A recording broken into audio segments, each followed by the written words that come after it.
बिस्मिल्लाहिर्रहमानिर्रहीम। अस्सलाम वालेकुम। कैसे हैं आप सब? उम्मीद करती हूँ खैरियत से होंगे, खुशपाश होंगे, मेरी सारी वीडियोस को देखते होंगे और पसंद भी करते होंगे। तो मैं आपको अपनी इस नई वीडियो और अपने चैनल पे वेलकम करती हूँ।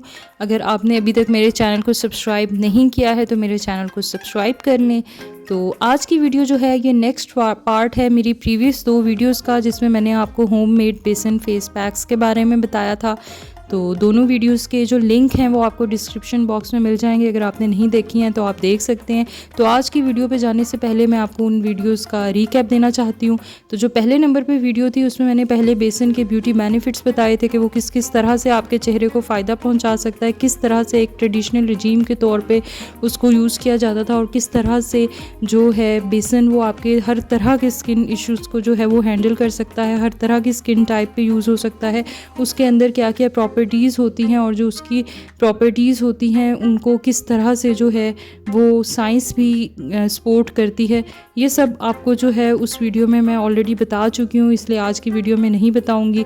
इसके अलावा उसकी क्या कॉम्पोजिशन होती है, क्या केमिस्ट्री होती है, अंदर होता क्या है, कौन से वाइटामिन्स होते हैं और ओवरऑल वो आपके फेस पे क्या इफ़ेक्ट लाते हैं, आपके क्या फ़ायदे देते हैं फेस को। और मैंने आपको होममेड फेस मास्क 3 बताए थे पहली वीडियो में, जिसमें पहला जो है वो बेसन और एलोवेरा जेल का था। मैंने आपको बताया था कि इसको कैसे बनाते हैं, इसके क्या ब्यूटी बेनिफिट्स होते हैं, या आपके चेहरे को क्या क्या फ़ायदा देता है। दूसरे नंबर पे जो बताया था वो बेसन और हल्दी का था। मैंने आपको सेम बनाने का तरीका बताया था। मैंने आपको बताया था इसके क्या ब्यूटी बेनिफिट्स होते हैं और मैंने आपको बताया था कि ये कौन सी स्किन टाइप्स वाले लोग यूज़ कर सकते हैं, इसको कितनी देर तक चेहरे पे लगाना है, इसके क्या क्या फ़ायदे होते हैं, सब कुछ मैंने आपको उस वीडियो में बताया था। इसके अलावा जो तीसरे नंबर पर मास्क था वो बेसन और योगर्ट मतलब बेसन और दही का मास्क था।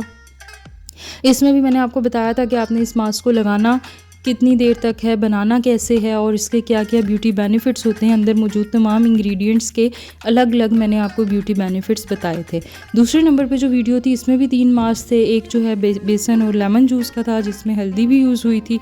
मैंने आपको बताया था कि कैसे आपने ये मास्क बनाना है, कितनी देर तक चेहरे पर लगाना है और ये कौन सी स्किन कॉम्बिनेशन वाले लोग यूज़ कर सकते हैं और इसके आपके चेहरे को क्या क्या फ़ायदे होते हैं, कैसे कैसे आपके चेहरे को फ़ायदा दे सकता है। दूसरे नंबर पे जो बताया था वो बेसन और नीम का फेस मास्क था। मैंने आपको बताया था कि आपने इसको बनाना कैसे है, कितनी देर तक अपने चेहरे पे लगाना है, कब आपने इसको अपने चेहरे से धोना है, कितनी दफ़ा लगाना है, कौन सी स्किन टाइप वाले लोग इसको यूज़ कर सकते हैं और इसके क्या क्या फ़ायदे होते हैं। तीसरे नंबर पर था बेसन और रोज़ वाटर का फेस मास्क। तो मैंने आपको बताया था कि इसको आपने बनाना कैसे है, कितनी देर तक चेहरे पर लगाना है, कैसे उतारना है, कौन सी स्किन टाइप वाले लोग यूज़ कर सकते हैं और इसके क्या क्या ब्यूटी बेनिफिट्स होते हैं। तो अब चलते हैं आज की वीडियो की तरफ। आज की वीडियो का आपको आइडिया हो गया होगा कि इसमें भी मैं आपको होममेड ग्राम फ्लोर के मतलब बेसन के फेस मास्क के बारे में बताने जा रही हूँ। तो मज़ीद देर किए बगैर चलते हैं वीडियो की तरफ। पहले नंबर पे जो मैं आपको मास्क बताऊंगी बहुत ही सिंपल मास्क है। ये है ग्राम floor and milk face pack. तो इसके लिए आपको नाम से पता चल गया, आपको एक तो बेसन की ज़रूरत होगी, दूसरी आपको जिस चीज़ की ज़रूरत होगी वो है मिल्क मतलब दूध। तो आपने करना क्या है, इसको बनाने के लिए आपने सबसे पहले जो है बेसन का 1 टेबल स्पून ले लेना है और उसको एक एम्प्टी बाउल में डाल देना है। इसके बाद आपने 2 टेबल स्पून लेने हैं मिल्क के, ताकि बेसन जो है इसमें अच्छे तरीके से डिज़ोल्व हो जाए। इसके बाद आपने इसको मिक्स करना है, अच्छे तरीके से मिक्स करना है, कोई लम्प्स वगैरह ना रह जाए और एक फ़ाइन सा आपके पास पेस्ट बन जाए। जब भी मास्क लगाते हैं तो चेहरे को अच्छी तरह से धो के साफ़ चेहरे पे मास्क लगाया जाता है। इसके बाद आपने इसको अपने फेस पे लगा लेना है और इसको आपने तकरीबन 20 मिनट के लिए छोड़ देना है कि ये नेचुरली खुश्क हो जाए। जब ये खुश्क हो जाएगा तो आप इसको ठंडे पानी से धो लेंगे।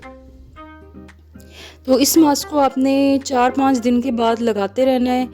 बहुत ज़बरदस्त मास्क है, हर तरह की स्किन टाइप के लिए ये मास्क सूटेबल है। जैसी भी स्किन है आप ये लगा सकते हैं। तब चलते हैं कि आपके चेहरे को फ़ायदा कैसे पहुंचाता है। तो इस मास्क में जो दूध है, मिल्क है, वो तो सदियों से जो है क्लींजर के तौर पे यूज़ हो रहा है। आपकी स्किन की इम्प्योरिटीज़ को निकालता है, आपकी स्किन में जो पोर्स हैं इनको ख़त्म करता है और ये मास्क ओवरऑल आपकी स्किन को सॉफ्ट बनाता है, आपकी स्किन को मॉइस्चराइज़ करता है। दूसरे नंबर पे जो मास्क है इस वीडियो का वो है जी बेसन का और हनी का मतलब शहद का, बेसन एंड हनी फेस पैक। तो इसमें भी आपको नाम से पता चल रहा है कि एक तो आपको जो चाहिए होगा वो बेसन है, दूसरी चीज़ जो आपको चाहिए वो है हनी मतलब शहद। तो इसको बनाने के लिए भी आपने पहले एक एम्प्टी बाउल ले लेना है, कोई एम्प्टी प्याली ले लेंगे। इसमें आपने बेसन के 2 टेबल स्पून डाल देने हैं। शहद को आपने पहले माइक्रोवेव में 10 सेकंड के लिए गर्म करना है। इसके बाद आप इसमें 1 टेबलस्पून शहद का डाल देंगे। गर्म इसलिए करना है कि अच्छे तरीके से मिक्स हो जाए दोनों इंग्रेडिएंट्स जो इसके हैं, मतलब बेसन और शहद, इनको आपने अच्छे तरीके से मिक्स करना है। इसके बाद आपने अपनी स्किन पे बिल्कुल इसकी एक इवन सी लेयर जो है लगा देनी है और कोशिश करनी है कि इसको नेचुरली ड्राई होने दें। इसके बाद आपने इसको नॉर्मल टेम्परेचर के पानी से धो लेना है। तो ये मास्क जब आपने उतारना है उसके बाद आपने अपने चेहरे को टॉवल से ड्राई कर लेना है। इस मास्क को बेस्ट रिजल्ट्स के लिए आप हफ्ते में 2 दफ़ा लाजमी लगाएंगे। ये मास्क जो है ये सूटेबल है उन लोगों के लिए जिनकी स्किन पे एक्नी होती है, जिनकी ऑयली स्किन होती है, कॉम्बिनेशन और नॉर्मल स्किन के लोगों के लिए सूटेबल है। तो अब चलते हैं ये आपको फ़ायदा कैसे पहुँचाता है। तो हनी इसमें यूज़ हुआ है जिसमें एंटीबैक्टीरियल प्रॉपर्टीज़ होती हैं जो आपके पिंपल्स को ख़त्म करता है। अगर आप इसको रेगुलरली यूज़ करते रहें तो इसके अलावा आपकी स्किन की क्लींजिंग करता है, आपकी स्किन को इवन टोन में लाता है, इन्फ्लेमेशन को सही करता है और आपकी स्किन को मॉइस्चराइज भी करता है। ओवरऑल ये मास्क आपको बिल्कुल एक क्लियर स्किन देगा, एक्नी से पाक स्किन देगा। तो तीसरे नंबर वाले मास्क की तरफ चलते हैं। तीसरे नंबर पे जो मास्क है ये है जी बेसन एक्सफोलिएटिंग फेस पैक। मतलब आपकी स्किन से डेड स्किन सेल्स को ये रिमूव करेगा। इसको बनाने के लिए आपको सिर्फ बेसन की और पानी की ज़रूरत है। आपने 2 टेबलस्पून बेसन लेके अंदाजे से इसमें इतना पानी डाल देना है कि ये अच्छे तरीके से जो है ये मिक्स हो जाए। अगर आपसे ठीक नहीं, थिक सा आपने पेस्ट बनाना है, पानी अगर ज़्यादा डल जाए तो आप इसमें बेसन दोबारा ऐड कर सकते हैं। तो आपने इसको अपने चेहरे पे लगाना है और जब आपने इसको लगाना है ना तो आपने इसको स्क्रब करते रहना है। तकरीबन 10 मिनट के लिए अपने चेहरे पे करते रहना है आपने इसकी स्क्रबिंग। अगर खुश्क हो जाए तो उंगलियां गीली करके आप स्क्रब करते रहेंगे। जब स्क्रब कंप्लीट हो जाएगा तो आप इसको ठंडे पानी से धो सकते हैं। इसको आप स्क्रब और फेस पैक दोनों के तौर पे यूज़ कर सकते हैं। धोने के बाद आपने कोई भी मॉइस्चराइज़र लगा लेना है। मज़े की बात यह है कि आप इसको पूरी बॉडी का इंटायर बॉडी स्क्रब के तौर पे भी यूज़ कर सकते हैं, जिसके लिए आप कोई भी अपना फेवरेट बॉडी ऑयल इसके अंदर डाल देंगे ताकि नरिशिंग इफेक्ट दे। इसको भी आप जो है 4-5 दिनों के बाद लगा सकते हैं और ये हर तरह की स्किन टाइप के लिए सूटेबल है। तो अब चलते हैं कि ये कैसे आपकी स्किन को फ़ायदा पहुँचाता है। तो ये भी बहुत पुराने टाइम से जो है ये चीज़ यूज़ हो रही है। माएँ जो है अपनी बेटियों को ये लगाती थी उनकी स्किन को लाइटन करने के लिए ताकि उनका कॉम्प्लेक्शन फेयर हो जाए। और मज़े की बात यह है कि ये आपके अनवांटेड फेशियल या बॉडी हेयर को भी रिमूव करता है, थोड़ा थोड़ा, ज़्यादा नहीं लेकिन करता है। आपकी स्किन को क्लींस करता है, आपके कॉम्प्लेक्शन को लाइट करता है। तो ये थे आज के मास्क। अब मैं आपको कुछ इंपॉर्टेंट बातें बताना चाहती हूँ। अगर इन सब मास्क में जो नेचुरल इंग्रेडिएंट्स यूज़ हुए हैं कुछ लोगों की स्किन को सूट करते हैं, कुछ को सूट नहीं करते। तो अगर आप पहली दफ़ा लगा रहे हैं पहले एक पैच टेस्ट करें ताकि आपको पता चल जाए कि आपको इससे एलर्जी तो नहीं है। हमेशा जो है वो सेफ़ रहना बेहतर होता है बजाय कि आप अपने आप को कोई नुकसान पहुंचाएं। तो आपने लाजमी चेक करना है। और अगर आपको बहुत स्वेयर किस्म की एक्नी है ना तो अपने खुद तजर्बे करने के बजाय किसी डर्मेटोलॉजिस्ट को कंसल्ट करें। तो आपको मैंने बहुत से मास्क बता दिए, आपकी अपनी ऑप्शन आपके पास है कि आपने क्या चूज़ करना है। जो आपकी स्किन को सूट करता है आप वो चूज़ करें। अगर आप अपनी स्किन के सूटेबल फेस मास्क को यूज़ करेंगे तो आपको इंशाल्लाह बहुत ही हेल्दी और ग्लोइंग स्किन मिल जाएगी। तो ये सिंपल से इंग्रेडिएंट्स से फेस मास्क इन तीनों वीडियोस में जो मैंने आपको बताए ये यूज़ हुए हैं। तो आप आराम से इनको अपने घर पे बना सकते हैं, कोई मसला नहीं है। इनको अपने घर पे बनाएं और लाजमी लगाएं।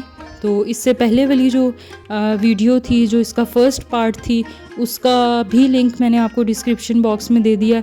और इस वीडियो का जो सेकंड पार्ट थी उसका भी जो लिंक है वो मैं आपको डिस्क्रिप्शन बॉक्स में दे चुकी हूँ। इसके अलावा मैंने एक होममेड बेसन उपटन के बारे में बताया था, उसका भी लिंक डिस्क्रिप्शन बॉक्स में, आप वो सब वीडियोस देख सकते हैं। अगर मेरी वीडियो पसंद आई हो तो लाइक कर दें, मेरे चैनल को सब्सक्राइब कर दें। बहुत बहुत शुक्रिया कि आपने मेरी वीडियो को देखा। अपना बहुत बहुत ख्याल रखिएगा। Thanks for watching. अल्लाह हाफिज़।